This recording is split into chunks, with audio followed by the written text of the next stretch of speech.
Social ಮೀಡಿಯಾದಲ್ಲಿ ನನ್ನನ್ನು ಗಮನಿಸಿದ್ದೇನೆ.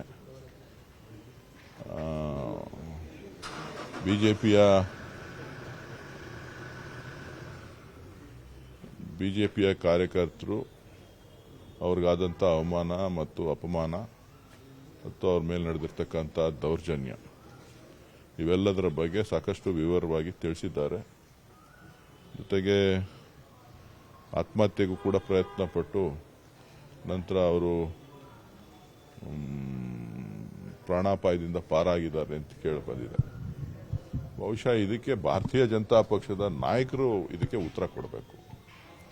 ಕಾರಣ ಏನು ಅಂತಂದರೆ ಬಿಜೆಪಿಯ ನಿಷ್ಠಾವಂತ ಕಾರ್ಯಕರ್ತರಿಗೆ ಯಾವ ರೀತಿಯಾದಂಥ ಕಿರುಕುಳವನ್ನು ಇವತ್ತು ಮಾನ್ಯ ಶಾಸಕರು ಮಾಡ್ತಾ ಇದ್ದಾರೆ. ಶಾಸಕರ ಹೆಸರಿನಲ್ಲಿ ಅಧಿಕಾರ ದುರ್ಬಳಕೆ ಯಾವ ರೀತಿ ನಡೀತಾ ಇದೆ ಅನ್ನೋದನ್ನು ಇವತ್ತು ಬಿಜೆಪಿಯ ನಾಯಕರು ಇವತ್ತು ಅವ್ರನ್ನೇನು ಎಲ್ಲ ಕಡೆನೇನು ಬಹಳ ಪ್ರಮುಖವಾಗಿ ಅವ್ರನ್ನ ಫ್ರಂಟ್ ಲೈನಲ್ಲಿ ಕರ್ಕೊಂಡು ತಿರ್ಕೊಳ್ಳುವಂಥ ನಾಯಕರುಗಳು ಅದನ್ನು ಉತ್ತರ ಹೇಳಿದ್ರೆ ಒಳ್ಳೆಯದು. ಬೆಂಗಳೂರು ನಗರದಲ್ಲಿ ಮಳೆ ಮಾತ್ರ ಜಾಸ್ತಿ ಆಗಿದೆ. ಮಳೆ ಹಾನಿ ಬಿಜೆಪಿ ನಾಯಕರೆಲ್ಲ ನಿನ್ನೆ ಸಿಟಿ ರೌಂಡ್ಸ್ ಮಾಡಿ ಡಿ.ಕೆ. ಶಿವಕುಮಾರ್ದು ಒಂದು ಪೋಸ್ಟರ್ ಎಲ್ಲ ಅಂಟಿಸಿದ್ದಾರೆ. Looter Bengaluru, water Bengaluru, brand ಬೆಂಗಳೂರೆಲ್ಲ ಬ್ಯಾಡ್ ಬೆಂಗಳೂರು ಮಾಡಿದ್ದಾರೆ ಡಿ.ಕೆ. ಶಿವಕುಮಾರ್. ಬಿಜೆಪಿ ಅವ್ರ ಕಾಲದಲ್ಲಿ ತೇಲ್ತಾ ಇತ್ತು, ಅವ್ರು ಮರ್ತೋಗಿದ್ದಾರೆ ಅಂತ ಕಾಣಿಸ್ತದೆ. ಪ್ರಕೃತಿಯ ನಡುವೆ ಯಾರು ಏನು ಮಾಡಲಿಕ್ಕೆ ಸಾಧ್ಯ ಇಲ್ಲ. ಕಾಂಗ್ರೆಸ್ ಸರ್ಕಾರ ಅಧಿಕಾರಕ್ಕೆ ಬಂದ ಮೇಲೆ ಈ ಲೂಟರ್ಗಳು ಏನು ಮಾಡಿದ್ರಲ್ಲ, ಬಿಜೆಪಿಯ ಲೂಟರ್ಸ್, ಆ ಲೂಟರ್ಸ್ಗಳದ್ದು ಎಲ್ಲ ಬಾಕಿನೂ ಕೊಡಬೇಕಾದ್ರೆ ಇನ್ನು 3 ವರ್ಷ ಬೇಕು.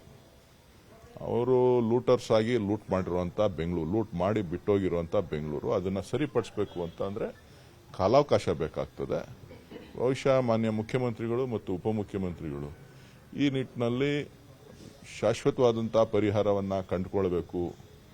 ಇವತ್ತು ಆಗಿರ್ತಕ್ಕಂಥ ಲೋಪದೋಷಗಳು, ಇವತ್ತು ಏನು ಸ್ಟ್ರಾಮ್ ವಾಟರ್ ಡ್ರೈನ್ಗಳ ಮೇಲೆ ಮನೆಗಳನ್ನು ಕಟ್ಟಿರ್ತಕ್ಕಂಥದ್ದು, ಅದರ ಬಗ್ಗೆ ಯಾವುದೇ ಕಾನೂನು ನಿಯಮಗಳನ್ನು ಸರಿಯಾದ ರೀತಿಯಲ್ಲಿ ಪಾಲಿಸುವಂಥದ್ದಾಗಲಿ ತರುವಂಥದ್ದಾಗಲಿ ಪ್ರಯತ್ನ ಮಾಡಿದೆವು. ಇದೆಲ್ಲದಕ್ಕೂ ಕೂಡ ಕಡಿವಾಣ ಹಾಕಬೇಕಾಗಿತ್ತು, ಅವ್ರು ಹಾಕಿಲ್ಲ. ಅದನ್ನು ಇವತ್ತು ಕಾಂಗ್ರೆಸ್ ಸರ್ಕಾರ ಡಿ.ಕೆ. ಶಿವಕುಮಾರ್ ಅವರ ನೇತೃತ್ವದಲ್ಲಿ ಕಾನೂನು ಯಾವ ರೀತಿಯಾಗಿ ಮಾಡಬೇಕು ಅನ್ನೋದ್ರ ಬಗ್ಗೆ ಕೂಡ ಚಿಂತನೆಯನ್ನು ಮಾಡಿ ಇವತ್ತು ಶಾಶ್ವತ ಪರಿಹಾರವನ್ನು ಕಂಡುಕೊಳ್ಳೋದಕ್ಕೆ ಕಾರ್ಯಕ್ರಮವನ್ನು ರೂಪಿಸ್ತಾ ಇದ್ದಾರೆ. ಖಂಡಿತ ಮುಂದಿನ ದಿನಗಳಲ್ಲಿ ಈ ಎಲ್ಲ ಸಮಸ್ಯೆಗಳಿಗೆ ಪರಿಹಾರ ಸಿಗ್ತದೆ. ಸಾಕಷ್ಟು ಎಲ್ಲೆಲ್ಲಿ ಕಳೆದ ಬಾರಿ ಏನು ಐಡೆಂಟಿಫಿಕೇಶನ್ ಆಗಿತ್ತು ಆ ಎಲ್ಲ ಕಡೆ ಕಡಿಮೆ ಆಗಿದೆ. ಎಲ್ಲಿ ಬಿಜೆಪಿ ಶಾಸಕರಿದ್ದಾರೆ, ಸತತವಾಗಿ ಬಿಜೆಪಿ ಶಾಸಕರು ಗೆದ್ದು ಬರ್ತಾ ಇರ್ತಕ್ಕಂಥ ಕ್ಷೇತ್ರಗಳು, ಅಲ್ಲಿ ಅವ್ರು ಏನು ಲೂಟಿ ಮಾಡಿದ್ದಾರೆ ಅನ್ನೋದನ್ನು ಹೇಳಬೇಕು.